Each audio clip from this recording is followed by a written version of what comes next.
Hello friends, good morning. स्वागत है आपका हमारे यूट्यूब चैनल क्लासेस फॉर आर्यस।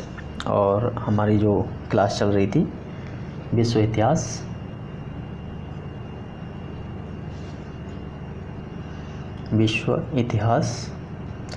और इस विश्व इतिहास में हम पुनर्जागरण पढ़ रहे थे। पुनर्जागरण, और इस पुनर्जागरण में हमने जैसे पुनर्जागरण की स्थिति के बारे में जाना था और इसकी पृष्ठभूमि को देखा था हमने। इसके बाद हमने इसको अर्थ को जाना था और इसकी विशेषताएं देखी थी हमने। इसके बाद में इसके कारण देखे थे और इटली में पुनर्जागरण क्यों हुआ था इसके भी हमने कारण देखे थे। आज का जो टॉपिक होगा वो होगा हमारा कि पुनर्जागरण में एक विचारधारा का जन्म होता है। पुनर्जागरण जो काल था उसमें एक विचारधारा का जन्म होता है जिसका नाम था मानववाद। इस मानववाद की विचारधारा का जन्म होता है पुनर्जागरण के दौरान। तो आज का जो हमारा टॉपिक होगा ये बहुत स्पेशल टॉपिक है, मानववाद। ये कई बार जो क्वेश्चंस हैं इसके जो पूछे जाते हैं। तो आज का जो हमारा टॉपिक होगा मानववाद। तो चलिए हम डिस्कस करेंगे मानववाद पर कि मानववाद क्या था और मानववाद में हम क्या क्या पढ़ेंगे, एक बार वो देख लेते हैं। देखो, मानववाद में सबसे पहले तो हम मानववाद का जो है अर्थ देखेंगे कि मानववाद का अर्थ क्या होता है। इसके बाद में हम ये देखेंगे कि मानववाद की जो विचारधारा है, मानववाद की जो विचारधारा है उस विचारधारा का जन्म क्यों हुआ, उस विचारधारा का जन्म क्यों हुआ ये हम जानेंगे। तीसरा जो टॉपिक होगा वो ये होगा कि जब मानववाद आया या मानववाद का जो विकास हुआ, मानववाद का जो विकास हुआ उस विकास से परिवर्तन क्या क्या हुए, कौन से परिवर्तन हुए उस समय के समाज में मानववाद के विकास से। और चौथा जो हम टॉपिक रहेगा मानववाद का, वो हम देखेंगे कि मानववाद के प्रवर्तक कौन थे, मानववाद के प्रवर्तक कौन थे। तो इस तरीके से हम मानववाद का जो टॉपिक है उसका अध्ययन करेंगे। मानववाद का जो टॉपिक है वो निकलता है पुनर्जागरण से, पुनर्जागरण से। तो चलो डिस्कस करते हैं इस पर मानववाद। मानववाद का सबसे पहले हम अर्थ जानेंगे, मानववाद क्या होता है।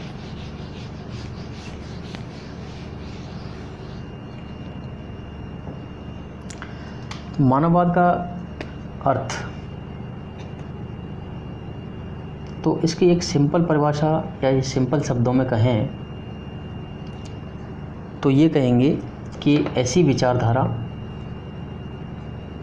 कोई भी ऐसी विचारधारा या ऐसी विचारधारा जिसके केंद्र में कौन हो, मानव हो। जिसके केंद्र में मानव होता है वही विचारधारा क्या कहलाती है, मानववाद कहलाती है। इसका मतलब ये होता है, मानववाद के केंद्र का मतलब ये होता है कि मानव कैसे हुआ किसी के केंद्र में। इसका अर्थ ये होता है कि मानव जीवन में रुचि लेना, मानव जीवन में रुचि लेना। मानववाद का अर्थ क्या है, मानववाद का अर्थ है कि मानव का जो जीवन है उसमें रुचि लेना। ठीक, मानव जीवन की समस्याओं का समाधान ढूंढना,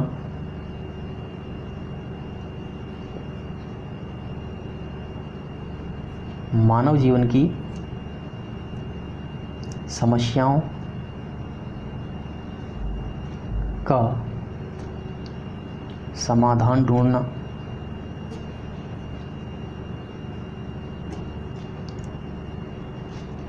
मानव जीवन की समस्याओं का समाधान ढूंढना, मानव जीवन को सुखी एवं उन्नत बनाने का प्रयास करना,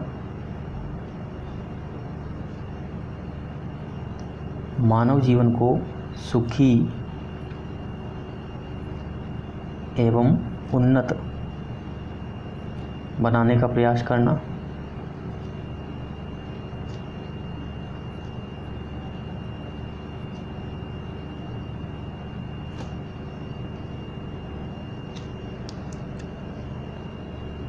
और इसके अलावा क्या हो सकता है मानववाद में, और होगा कि इस संसार में मानव के महत्व को प्रतिष्ठित करना, इस संसार में मानव के महत्व को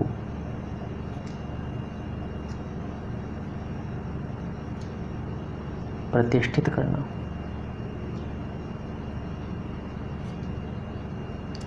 ये मानववाद का अर्थ होता है, यानी कि ऐसी विचारधारा जिसके केंद्र में कौन होता है, मानव होता है, वह विचारधारा मानववाद कहलाती है।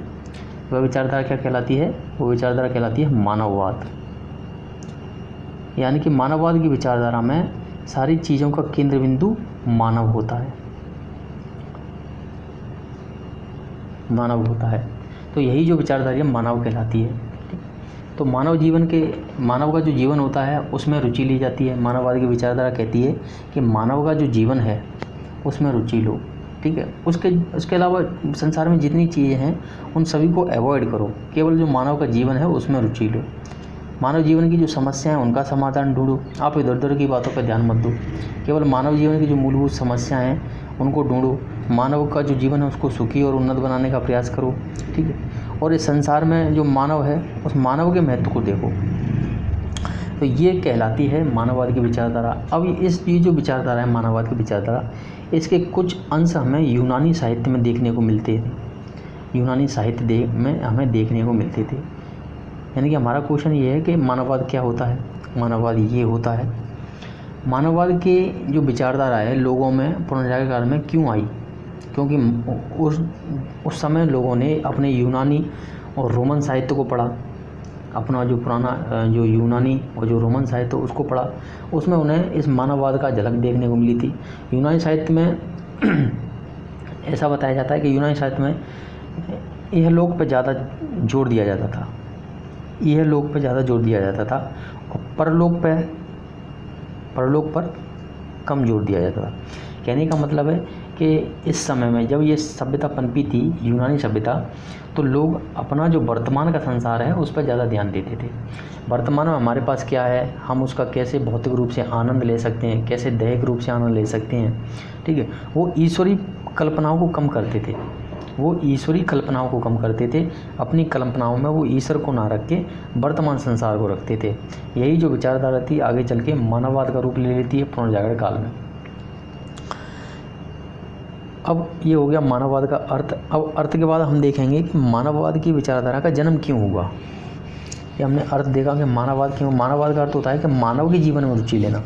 ऐसी विचारधारा जिसके केंद्र में मानव होता है और वो केवल और केवल मानव के जीवन में रुचि लेती है, मानव जीवन की जो समस्याएं हैं उनका समाधान करने की कोशिश करती है, मानव के जीवन को ज़्यादा से ज़्यादा सुखी और उन्नत बनाने की कोशिश करती है और इस संसार में मानव के महत्व को स्थापित करने का जो है कार्य करती है। वह जो विचारधारा है वह मानववाद कहलाती है। अब मानववाद की विचारधारा का जन्म क्यों हुआ था, हमारा दूसरा इसमें जो पॉइंट है वो है कि इसका जन्म क्यों हुआ, मानववाद की विचारधारा का जन्म क्यों हुआ, क्या कारण हुआ कि मानववाद की विचारधारा जन्म ली। तो जन्म इसलिए हुआ कि हमने देखा था कि सबसे पहले जो यूरोप था वहाँ पे यूनानी सभ्यता पनपी थी, है ना, जो पहली शताब्दी से लेकर दूसरी शताब्दी तक चली और उसके बाद में रोमन सभ्यता आई, है ना। रोमन सभ्यता तीसरी और चौथी शताब्दी तक चली और इसके बाद में एक तरह से यहाँ पे ये सामंती युग आ जाता है, क्योंकि रोमन सभ्यता जब समाप्त हो जाती है, रोमनों का जब प्रभुत्व समाप्त हो जाता है तो पूरा जो यूरोप है छोटे छोटे राज्यों में बढ़ जाता है और राज्यों पे सामंती लोग हैं वो शासन करने लगते हैं, तो उसको बोलते हैं सामंती व्यवस्था। इस सामंती व्यवस्था में जो पूरा यूरोप है वो अंधकार युग में चला जाता है। वो किस में चला जाता है, अंधकार युग में चला जाता है। यानी कि इस जगह पे अंधकार युग में मानव के लिए कोई जगह ही नहीं बचती है। ना तो मानव का कोई महत्व बचता है, ना ही मानव जीवन पे कोई रुचि ली जा रही है, ठीक है। तो कहने का मतलब ये है कि ये जो मध्ययुग है, इस मध्ययुग में मानव तथा मानव के संसार का कोई महत्व नहीं है। यहाँ पर ना तो मानव का कोई महत्व है, ना ही जो मानव संसार है अपना उसका कोई महत्व है। यहाँ का जो जीवन है, इस युग का, अंधकार युग का जो जीवन है, उस जीवन पे केवल और केवल धर्म का प्रभाव है प्लस चर्च का प्रभाव है। और धर्म और चर्च की आड़ में यहाँ पे अंधविश्वास और आडंबर पनप रहे हैं, अंधविश्वास और आडंबरों का यहाँ पे भरमार है।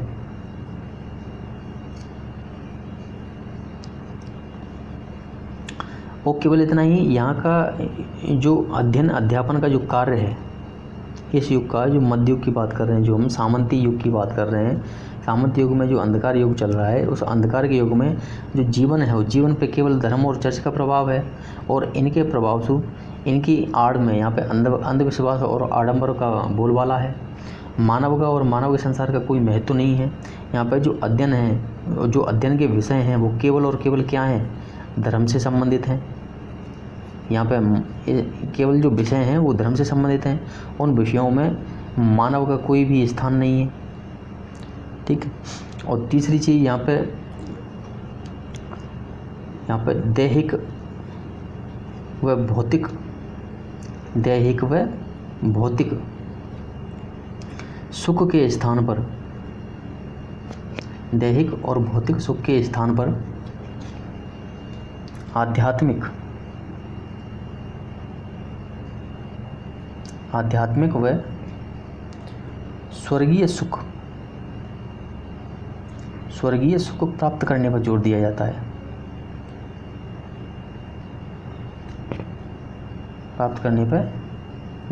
जाता है। कहने का अर्थ ये है कि इस समय पे जब व्यक्ति जन्म लेता है, तो जन्म लेने के तुरंत बाद उसको ये बता दिया जाता है कि आपका तो जन्म लेना ही यहाँ पे पाप हो गया है। अब इस पाप को मिटाने के लिए अगर आपको स्वर्ग की प्राप्ति करनी है, ये लोग जो है धर्म और चर्च, इतना प्रभाव था धर्म का और चर्च का जीवन पे कि जैसे ही जीवन शुरू होता था मनुष्य का, तो वो कह देते थे कि अगर आपको स्वर्ग की प्राप्ति करनी है तो आपको धर्म और चर्च के अनुसार चलना पड़ेगा, वरना आपको स्वर्ग की प्राप्ति नहीं होगी। ठीक है। तो उस ज़माने में दैहिक, यानी कि जो मनुष्य शरीर से जो आनंद ले सकता है और जो भौतिक सुख सुविधाएं हैं, उनका आनंद लेने ही नहीं दिया जाता था मनुष्य को। दैहिक और भौतिक सुख के स्थान पर यहाँ पर जो आध्यात्मिक है और स्वर्गीय सुख पर जोर दिया जाता था। तो ये है अंधकार युग। इस अंधकार युग में इतनी सारी चीज़ें हो रही हैं। देखो, पहले तो कि जो जीवन है उस पर धर्म और चर्च का प्रभाव है, जिसके कारण अंधविश्वास और आडंबर परंपराएं हैं। मानव और मानव के संसार का कोई महत्व नहीं है। अध्ययन का विषय केवल यहाँ पर धर्म है। और जो चर्च और जो धर्म है वो कह रहा है कि आप दैहिक और भौतिक सुख का आनंद मत लीजिए, आप तो केवल आध्यात्मिक और स्वर्गीय सुख का। इन सभी चीज़ों में आपको मानव कहीं भी नज़र नहीं आ रहा है। इसके अलावा यहाँ पर जो भी ग्रंथ लिखे जाते थे, जो भी साहित्य लिखा जाता था, जो भी ग्रंथ और साहित्य लिखा जाता था, ग्रंथ और साहित्य का जो विषय होता था वो भी धर्म होता था, यहाँ पे मानव का कोई स्थान ही नहीं है। इसमें ग्रंथ हैं, साहित्य हैं, धर्म है, इसमें केवल धर्म है, यहाँ पे मानव का कोई स्थान नहीं है। इसके अलावा इस सामंती व्यवस्था में जो विश्वविद्यालय स्थापित हुए थे उस समय पे, जो विश्वविद्यालय थे, उन विश्वविद्यालयों में भी जो अध्ययन अध्यापन का जो कार्य था वो केवल धर्म से संबंधित होता था। वहाँ भी मानव का कोई महत्व नहीं है, ना तो मानव का कोई स्थान है, ना कोई विज्ञान का कोई स्थान है वहाँ पर। तो इतनी सारी घटनाएं हैं, इन घटनाओं में मानव को कहीं भी स्थान नहीं दिया जा रहा है। इतनी सारी घटनाएं होने के बाद भी इस सामंती व्यवस्था में, इस अंधकार युग में कुछ लोग ऐसे थे, कुछ विद्वान ऐसे थे जो अपना प्राचीन यूनानी प्लस जो रोमन साहित्य है, प्राचीन और जो रोमन साहित्य है, उसका चुप कर क्या करते थे, वो अध्ययन करते थे। और उस अध्ययन के बाद में उन्होंने पाया कि हमारा जो प्राचीन यूनानी और जो रोम साहित्य है उसमें मानव को स्थान दिया जा रहा है, उसमें इसमें दैहिक और भौतिक सुख को ध्यान दिया जाता है। आध्यात्मिकता का और चर्च का, धर्म का इस रोमन और यूनानी साहित्य में कोई स्थान ही नहीं है। इस तरीके से उन्होंने जब ये चीज़ें पढ़ी, इन विद्वानों ने जब ये चीज़ें पढ़ी, तो उनके मन में आया कि क्यों ना हम इस मानववाद की विचारधारा को आगे बढ़ाएं। तो इस विचारधारा को आगे बढ़ाने के लिए इन विद्वानों ने जो कार्य किया, उसी के कारण इसका जन्म हुआ। ये थे मानववाद की विचारधारा का जन्म क्यों हुआ, उस जन्म होने के कारण ये था। पहला कारण, दैहिक और भौतिक सुख के स्थान पर आध्यात्मिक स्वर्गीय सुख प्राप्त करने पर जोर दिया जाता था। ठीक, जीवन पर धर्म और चर्च का प्रभाव था। मानव संसार का कोई स्थान नहीं था। अंधविश्वास और आडंबर भरे पड़े थे। अध्ययन अध्यापन का विषय धर्म था, मानव का कोई स्थान नहीं था। ग्रंथों और साहित्यों का विषय भी धर्म था। इस तरीके से ये कुछ कारण होते हैं जिनके कारण मानववाद की विचारधारा का जन्म होता है। और मानववाद की विचारधारा का जन्म के कौन थे? ये विद्वान थे जिन्होंने छुप छुप कर यूनानी और रोमन साहित्य का अध्ययन किया।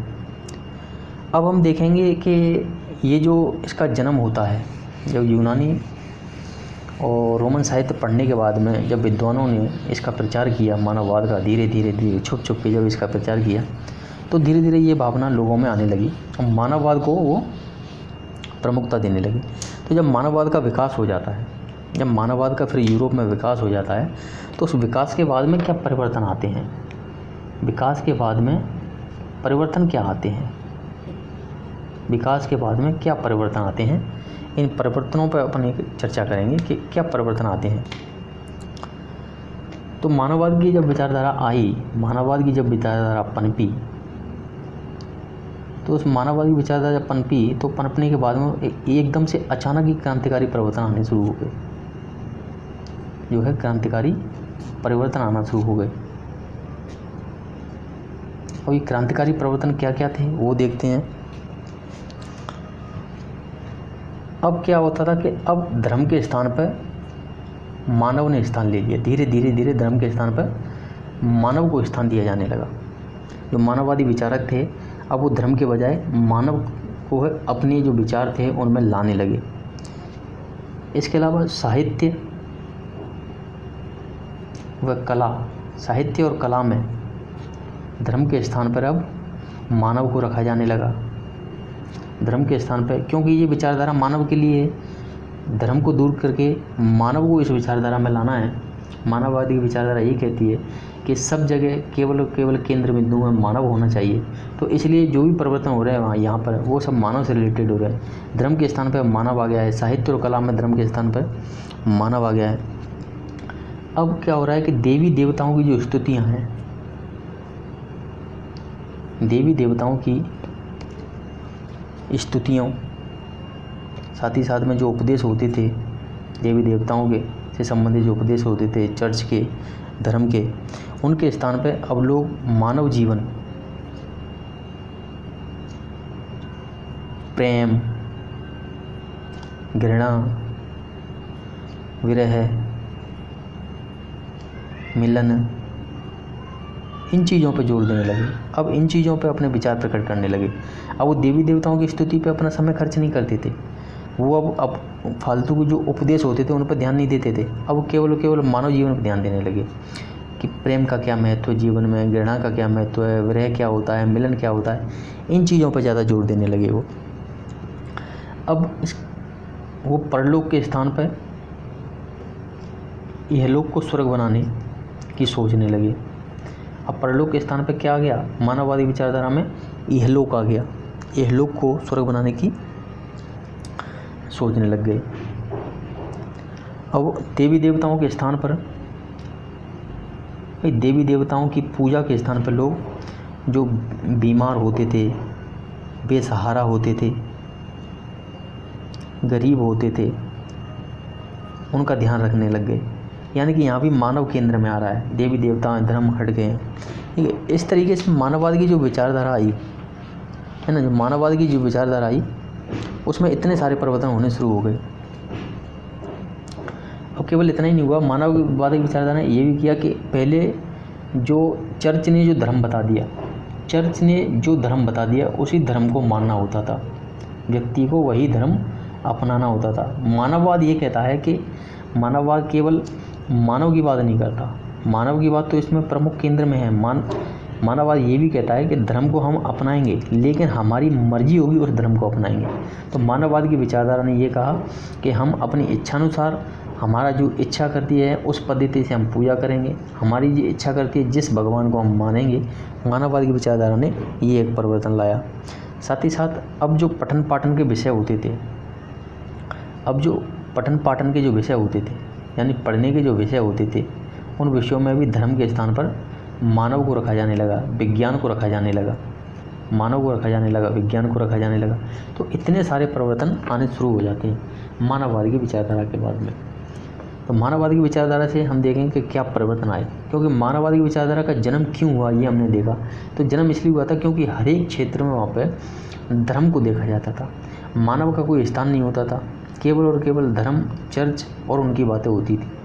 अब मानववाद की विचारधारा का जब विकास हुआ तो उस मानववाद की विचारधारा के बाद में क्रांतिकारी परिवर्तन होने शुरू हो गए, और ये क्रांतिकारी परिवर्तनों में धर्म के स्थान पर मानव आया, साहित्य और कला मानव आया, देवी देवताओं स्तुतियों के स्थान पर मानव जीवन, प्रेम, घृणा, विरह और मिलन को स्थान दिया जाने लगा। अब देवी देवताओं के स्थान पर बीमार, बेसहारा, गरीब लोगों पर ध्यान दिया जाने लगा। परलोक के स्थान पर इहलोक आ गया, पढ़ने वाली जगहों पर धर्म के स्थान पर मानव आ गया, चर्च में धर्म के स्थान पर भी मानव आ जाता है। तो इस तरीके से ये परिवर्तन होते हैं, मानववाद की विचारधारा के विकास के बाद में ये परिवर्तन आते हैं। अब इन परिवर्तनों के बाद हम देखेंगे कि मानववाद की विचारधारा के प्रवर्तक कौन थे। सबसे पहले मानववाद की जो विचारधारा है उनके प्रवर्तक कौन आए, किन्होंने इसका सबसे पहले प्रचार किया। तो अब हम देखेंगे मानववाद की विचारधारा के प्रवर्तक कौन हुए हैं। तो मानववाद की विचारधारा के जो मुख्य प्रवर्तक माने जाते हैं वो माने जाते हैं पेट्रॉक। कौन माने जाते हैं? पेट्रॉक। ये पेट्रॉक जो है फ्लोरेंस नगर है एक, फ्लोरेंस नगर है इटली का, फ्लोरेंस नगर है इटली का, ये वहाँ के निवासी थे और मानववाद के प्रवर्तक इनको माना जाता है। ठीक है, मानववाद का प्रवर्तक। ये क्वेश्चन आ सकता है कि मानववाद का प्रवर्तक कौन था? मानववाद का प्रवर्तक पेट्रॉक था, ये मानववाद के प्रवर्तक थे। अब इन्होंने क्या किया, मानववाद के प्रवर्तक जो पेट्रॉक थे, इन्होंने दो काम अपने जीवन में सबसे महत्वपूर्ण किए।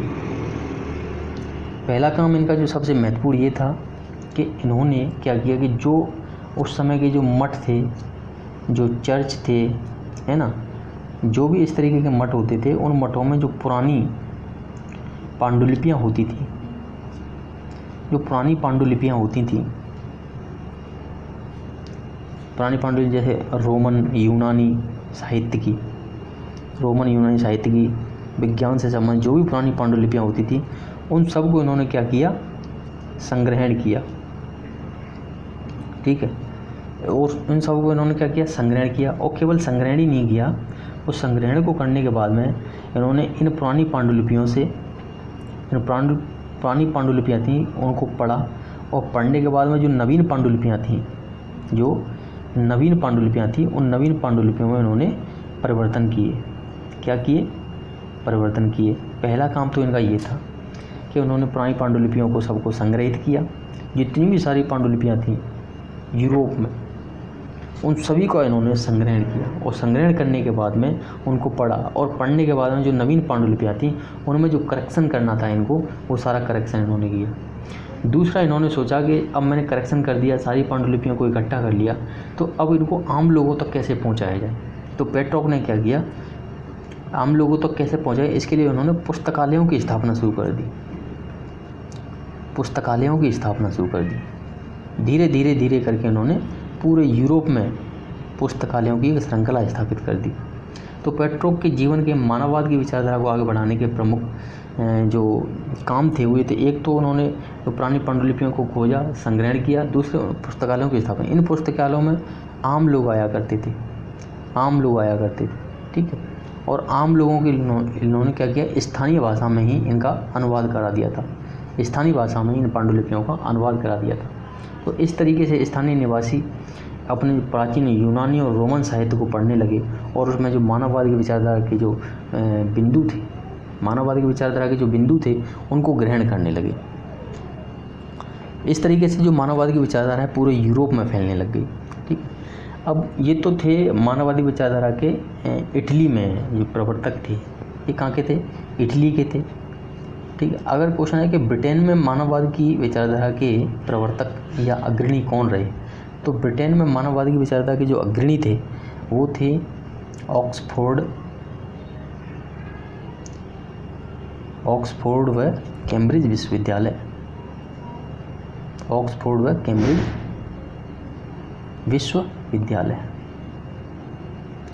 ये थे इंग्लैंड में या ब्रिटेन में मानववाद की विचारधारा के समर्थक रहे, या ये मानववादी विचारधारा को आगे बढ़ाने वाले ऑक्सफोर्ड और कैम्ब्रिज विश्वविद्यालय थे, ये ब्रिटेन में थे।